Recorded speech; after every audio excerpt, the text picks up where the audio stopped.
बच्चों देखो, हमने प्रीवियस वीडियो में पढ़े कि हम किसी भी कंडक्टर को या इलेक्ट्रिकल अप्लायंस को अब सर्किट में ऐसा नहीं बनाएंगे।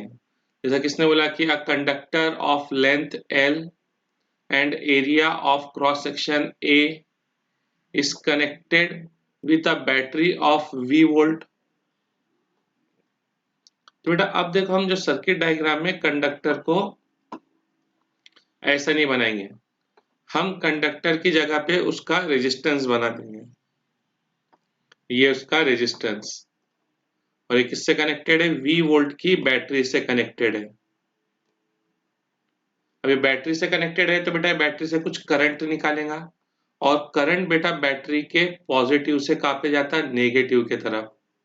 आउटसाइड करंट बैटरी के पॉजिटिव से कहाँ पे जाता है? नेगेटिव की तरफ। तो ये करंट है। अब देखो बेटा, ये जो रजिस्टर है, ये रजिस्टर के दो एंड्स हैं। ये देखो, मैं A और B से बता रहा, ये रजिस्टर के दो एंड है। तो देखो बेटा, जो रजिस्टर के एंड है वो किससे कनेक्टेड है? बैटरी से कनेक्टेड है। वो किससे कनेक्टेड है? बैटरी से कनेक्टेड है। तो जितनी बैटरी की पोटेंशियल डिफरेंस है वही हो जाएंगी पोटेंशियल डिफरेंस अक्रॉस रजिस्टर। ठीक है बेटा, अगर रजिस्टर के दोनों टर्मिनल बैटरी से कनेक्टेड है तो जितने वोल्ट की बैटरी है वही पोटेंशियल डिफरेंस क्या हो जाएंगे? Across register. यही वजह थी कि बेटा देखो, हमने कल के दिन जब हम लोग ओम्स लॉ पढ़ रहे थे तो देखो, ओम्स लॉ पढ़ते समय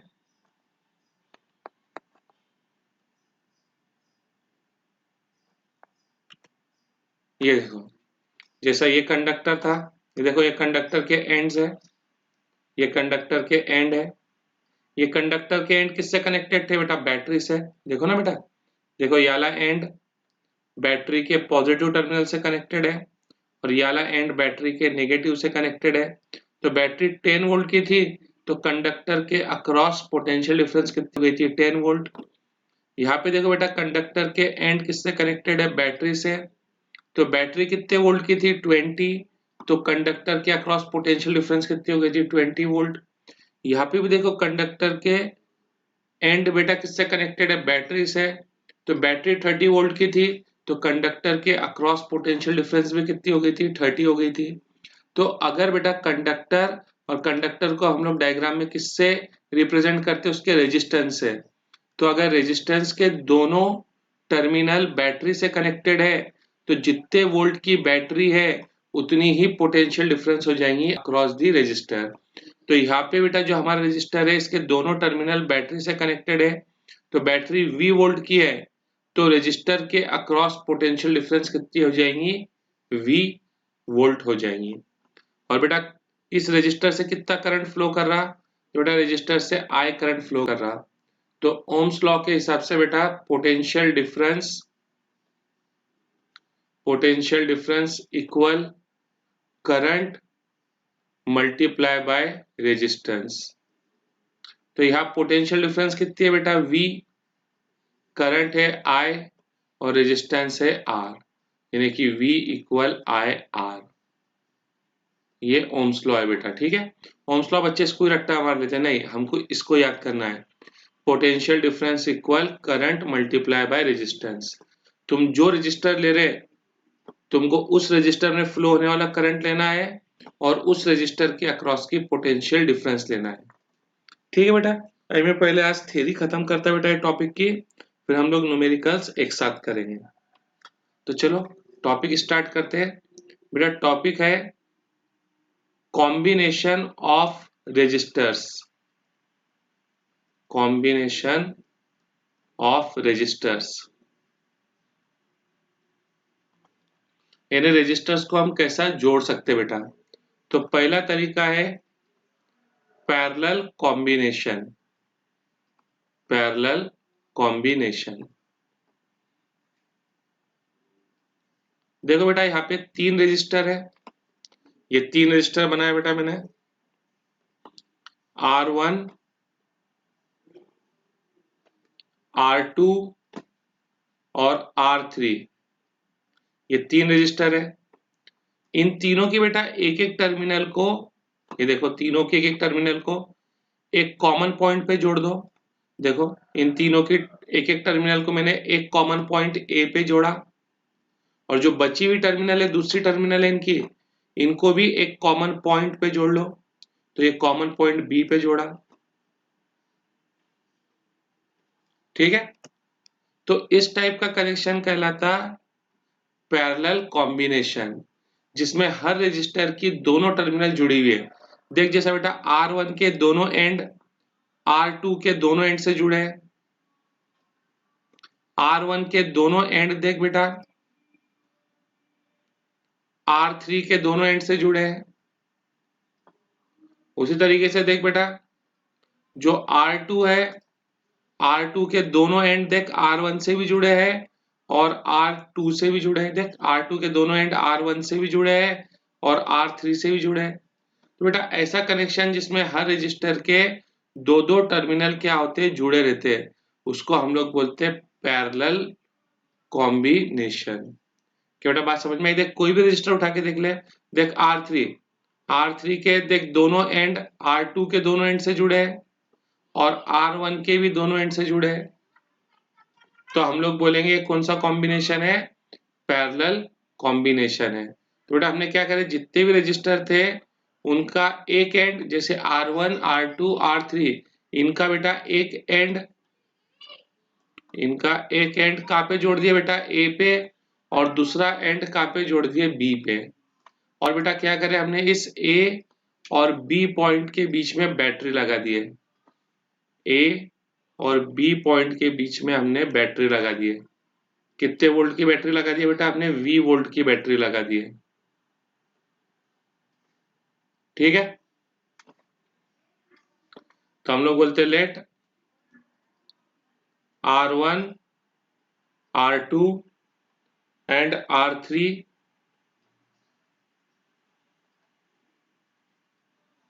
be 3 resistors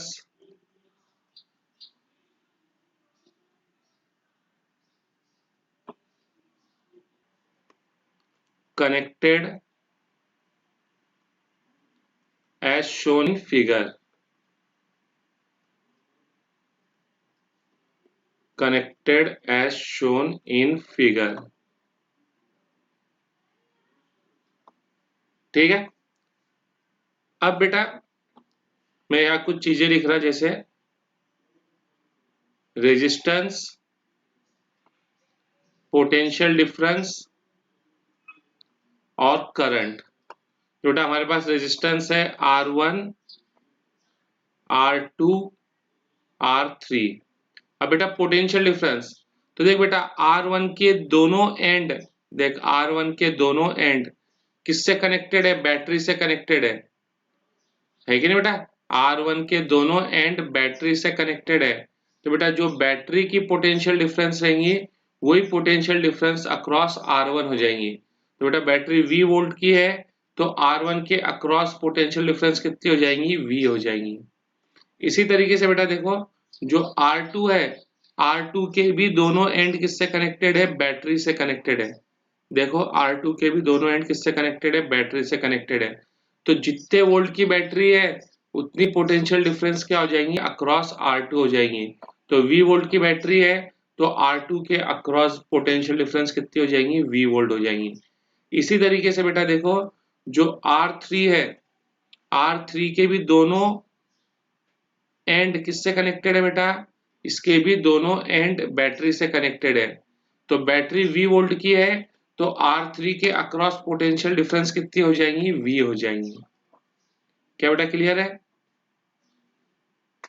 यानी R1 R2 R3 इन सबके अक्रॉस पोटेंशियल डिफरेंस कितनी है, V है। तो यहां से एक बहुत इंपॉर्टेंट बात निकल के आती है कि in parallel combination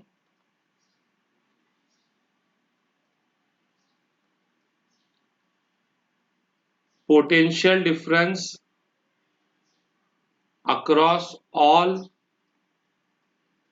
registers is same। यानी पैरेलल कनेक्शन में जितने भी रजिस्टर्स है सबके अक्रॉस पोटेंशियल डिफरेंस क्या है बेटा, सेम है। अब बेटा हम लोग बात करते हैं करंट की। क्या करंट की क्या कहानी है? तो देखो बेटा, ये कुछ बैटरी करंट निकलेगा। बैटरी से कितना करंट निकला? I। यहाँ पे भी करंट कितना रहेगा? I। यहाँ पे भी करंट कितना रहेगा? I। लेकिन बेटा देख, इस पॉइंट पे आकर करंट को अब तीन रास्ते आ गए। देख, यहाँ से यहाँ तक तो करंट को आने के लिए एक ही रास्ता था, लेकिन अब इस पॉइंट के आगे करंट को कितने रास्ते आ गए? तीन रास्ते आ गए। तो बेटा करंट क्या हो जाएगा? डिवाइड हो जाएगा। कुछ करंट इसमें चल जाएगा, इस रास्ते में कुछ करंट चल जाएगा I1, कुछ करंट इस रास्ते में चल जाएगा I2, और कुछ करंट इस रास्ते में चल जाएगा I3।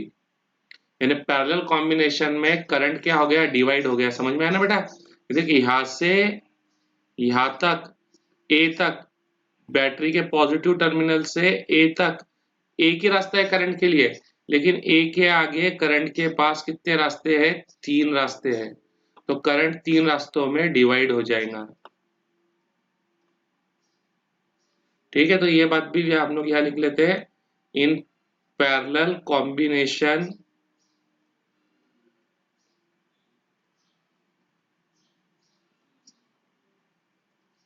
Current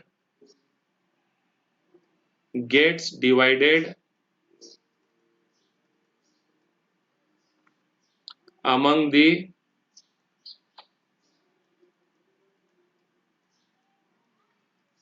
resistors। ठीक है बेटा, अब हम लोग ओम्स लॉ भी लगाना लगे हाथ सीख जाते बेटा। तो मैं एक काम करता, इसको थोड़ा सा जगह बना लेता, यहीं पे ओम्स लॉ भी लगा लेते हम लोग। ये current I1, I2, I3, Ohm's law भी लगा लेते बेटा यहाँ पे। याद करो बेटा, ओम्स लॉ क्या था? ओम्स लॉ था potential difference equal current multiply by resistance. यही था बेटा हमारा ओम्स लॉ। तो देख बेटा, इसकी बात करूं अगर R1 की, तो R1 के अक्रॉस पोटेंशियल डिफरेंस कितनी है? V। करंट है I1, रेजिस्टेंस है R1। ठीक है, R2 के अक्रॉस देख पोटेंशियल कितनी है? V। Current I2, resistance R2। R3 के अक्रॉस पोटेंशियल डिफरेंस कितनी है? V। Current I3, resistance R3। ठीक है बेटा, ओके। अब बेटा यहाँ पे एक चीज आती, इक्विवेलेंट रेजिस्टेंस। अब बेटा इक्विवेलेंट रेजिस्टेंस को बहुत सी किताब वाले नेट रेजिस्टेंस भी बोलते हैं। इक्विवेलेंट रेजिस्टेंस, नेट रेजिस्टेंस या ओवरऑल रेजिस्टेंस, सबका मतलब एक ही होता।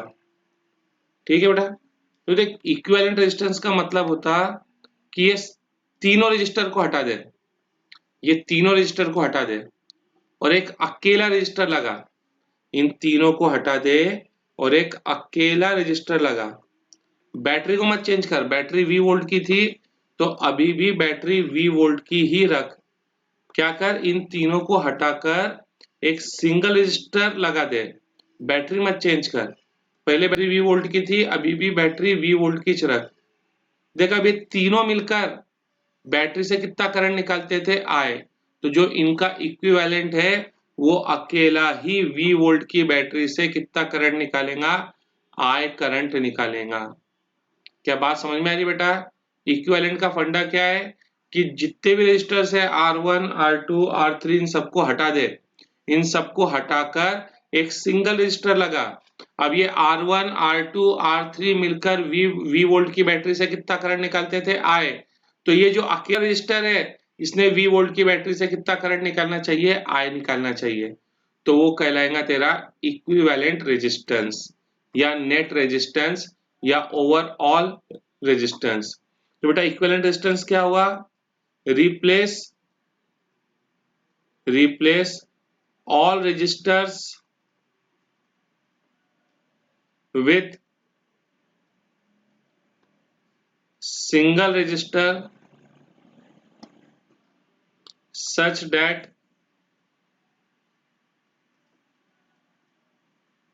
single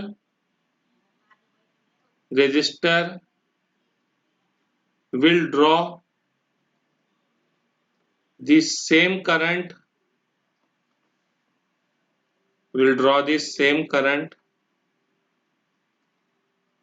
from a given battery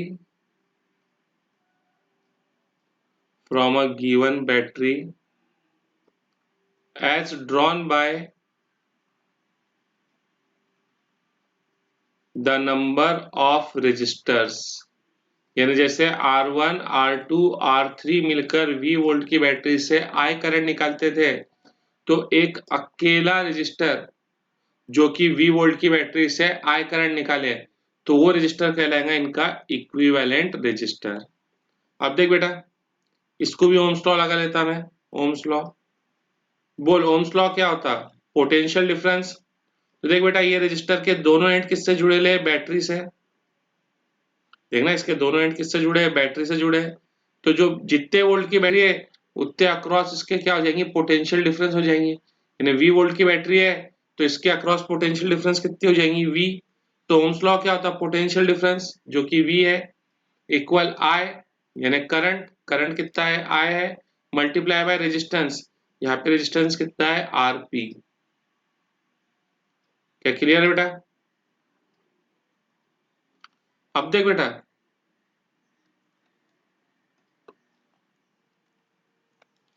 देख यहां तक करंट कितना था? I था।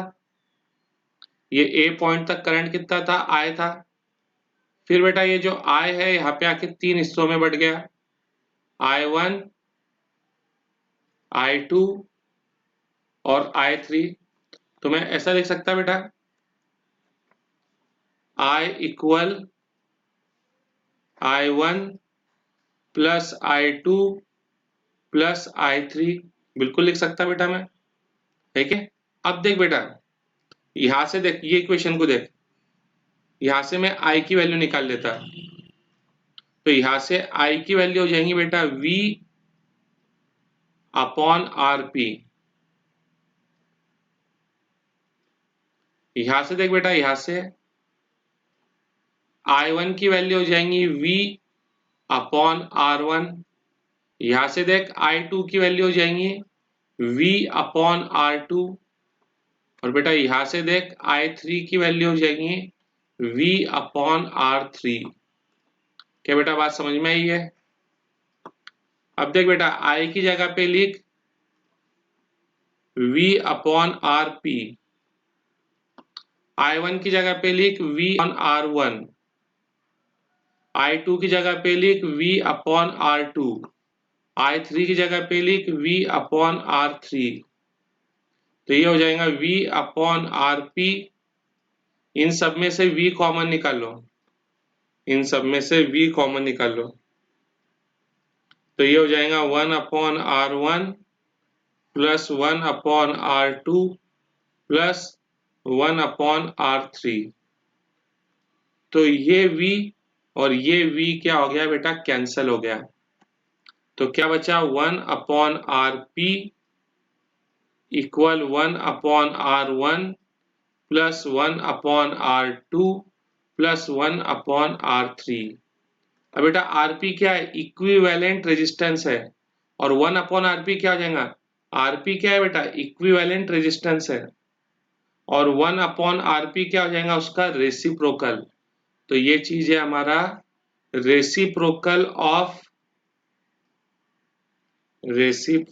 ऑफ इक्विवेलेंट रेजिस्टेंस,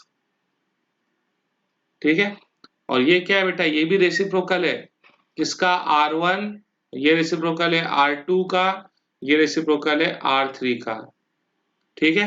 और बेटा R1, R2 और R3 ये तीनों काय में लगे हैं बेटा? पैरेलल कॉम्बिनेशन में लगे हुए हैं, है क्या नहीं? तीनों काय में लगे हैं? पैरेलल कॉम्बिनेशन में लगे हुए हैं। यानी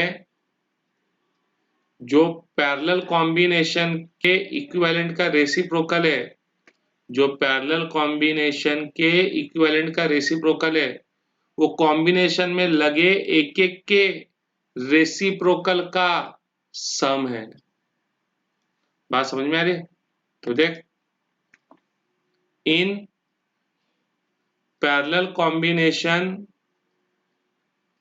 reciprocal of equivalent resistance is equal to the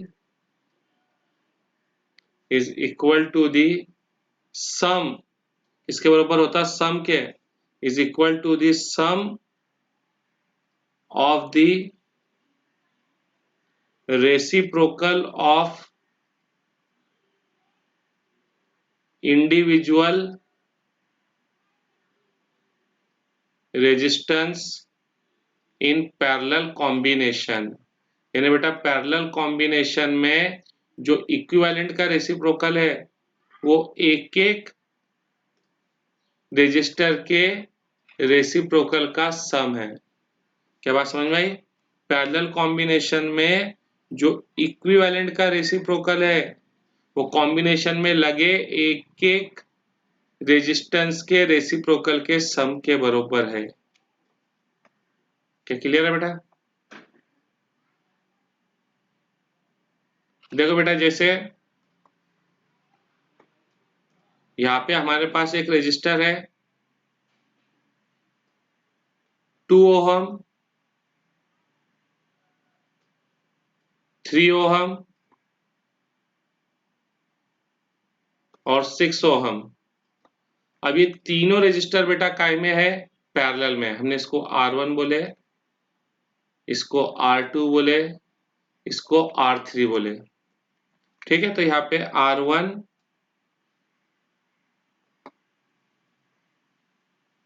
R1, R2, R3 ये काय में बेटा? पैरेलल में है। मेरे को इनका इक्विवेलेंट निकालना है। क्या निकालना है बेटा? मेरे को इनका इक्विवेलेंट। मैं बोलता let Rp be the equivalent resistance of R1, R2 and R3। तो बेटा हमने क्या पढ़े?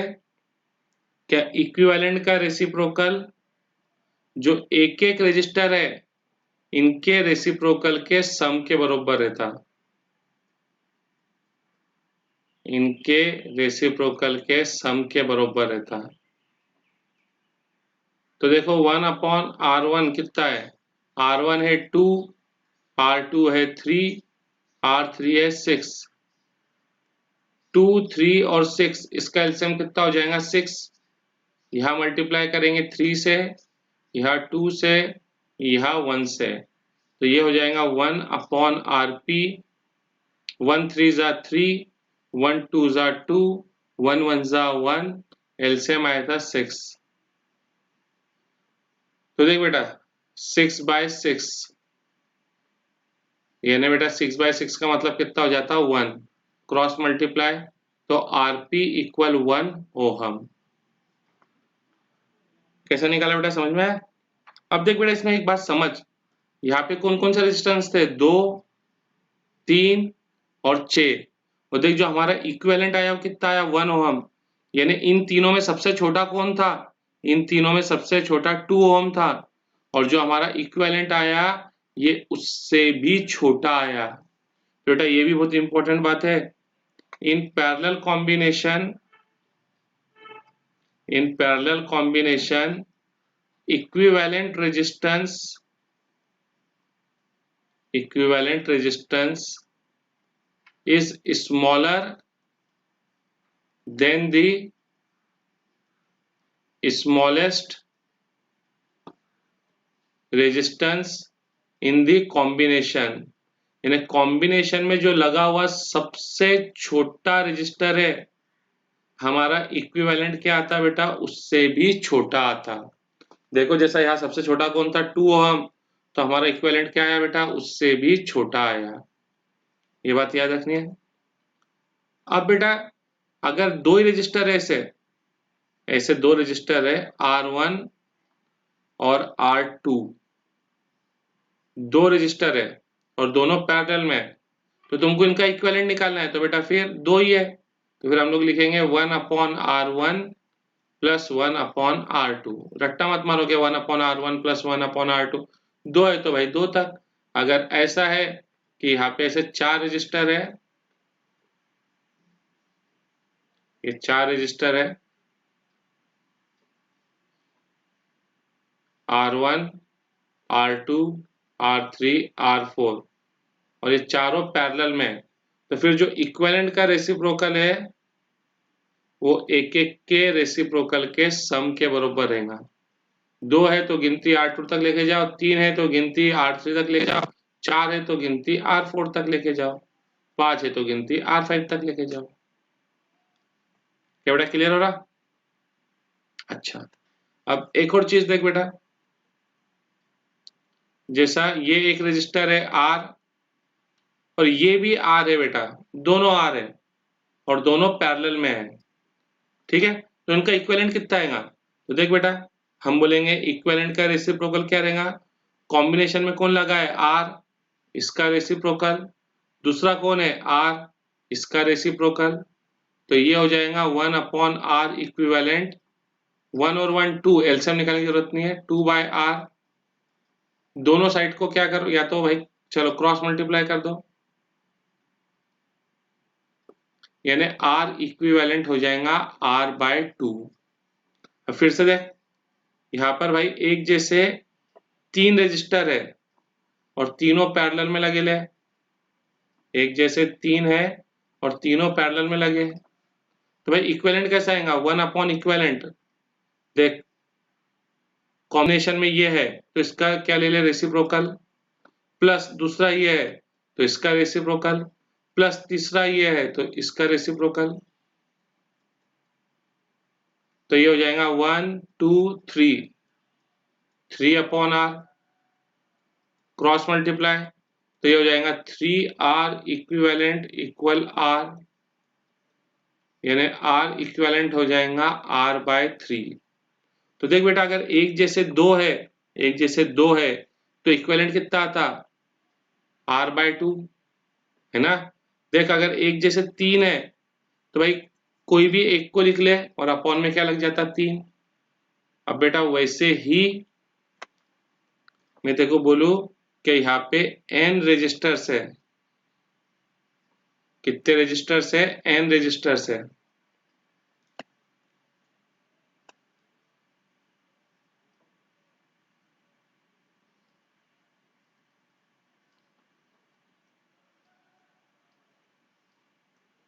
कितने रजिस्टर्स है, n रजिस्टर्स है, तो बेटा इक्विवेलेंट हो जाएगा, देख कोई भी एक को लिख ले, जैसे वाले केस में दो थे तो अपॉन में 2 लिख दिए थे, एक जैसे तीन थे तो एक की वैल्यू लिखे थे और अपॉन में क्या लिख दिए थे, 3 लिख दिए थे।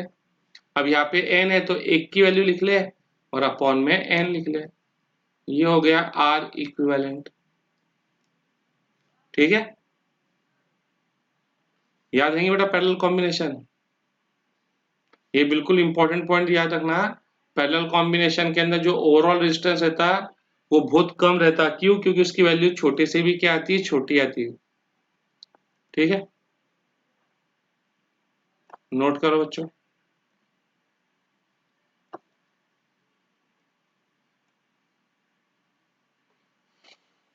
बेटा समझ में आया ना, पैरेलल कॉम्बिनेशन जिसके अंदर हर एक रजिस्टर की दोनों टर्मिनल आपस में जुड़ी रहती है।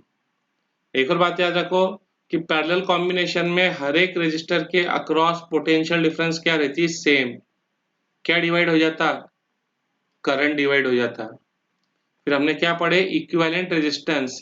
इक्विवेलेंट रेजिस्टेंस का मतलब सारे रेजिस्टर्स को हटाकर एक सिंगल रजिस्टर लगाओ और ये सिंगल रजिस्टर उतना ही करंट निकालेगा जितने की सब रजिस्टर मिलके निकालते थे। जैसे याले केस के अंदर देखो बेटा, R1 R2 R3 मिलकर V वोल्ट की बैटरी से कितना करंट निकालते आए, तो जो उनका इक्विवेलेंट है वो अकेला ही V वोल्ट की बैटरी से कितना करंट निकालेगा, I करंट निकालेगा, ठीक है।